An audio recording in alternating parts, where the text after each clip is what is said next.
আজকে দুপুরে রান্না করেছিলাম ডিম আলু বেগুন দিয়ে। আসসালামু আলাইকুম, কেমন আছেন আপনারা সবাই?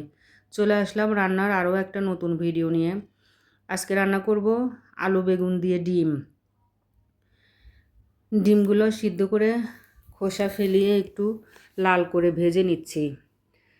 ডিমটা রান্না করার আগে ভেজে নিলে আসলে ডিম খেতে মজা লাগে বেশি, এই কারণে আমরা সবাই রান্না করার আগে ডিম ভেজে নিই। ডিম লাল করে ভাজা হয়ে গেলে এখন আমি উঠিয়ে নেব। আলু সিদ্ধ করে আলুগুলো একটু ছোট ছোট করে ভেঙে নিয়েছি চটকিয়ে, সেই আলুর মধ্যে ডিমগুলো উঠিয়ে নিলাম।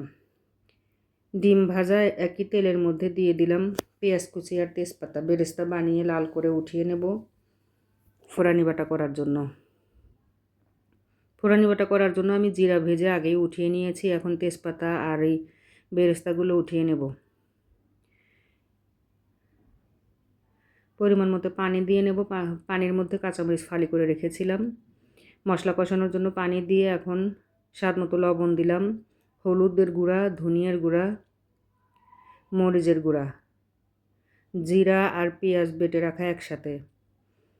সব কিছু দেওয়া হয়ে গেলে ভালোভাবে এখন মশলাটা কিছুক্ষণ সময় নিয়ে কষিয়ে নেব।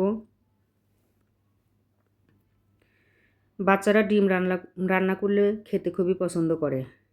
ডিম, মুরগির মাংস, ডাউল এগুলো বাচ্চাদের পছন্দের খাবার। মশলাটা কষানো হয়ে গেলে আলু সেদ্ধ করে চটকে রেখেছিলাম, সেই আলুগুলোই দিয়ে নিলাম। আধা ভাঙা করে রেখেছি আলু।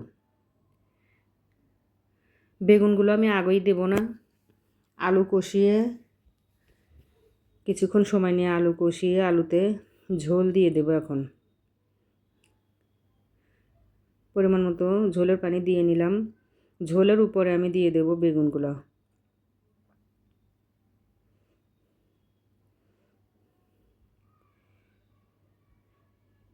এরপর ঢেকে দিয়ে কিছুক্ষণ সময় নিয়ে রান্না করব।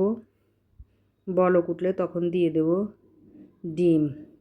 ডিম আমি মাঝখান দিয়ে কেটে নিয়েছি। মাঝখান দিয়ে এভাবে ডিম কাটলে ডিমের ভিতরে মশলা ঢুকে খেতে ভালো লাগে। আবারও ঢেকে দিয়ে কিছুক্ষণ রান্না করব। এখন আমি ফোড়ানি বাটাটা লিকুইড করে গ্রাইন্ডারে বেটে নিয়েছিলাম, সেটাই দিয়ে নেব। তরকারি নামানোর কিছুক্ষণ আগে আমরা ফোড়ানি বাটাটা ব্যবহার করি।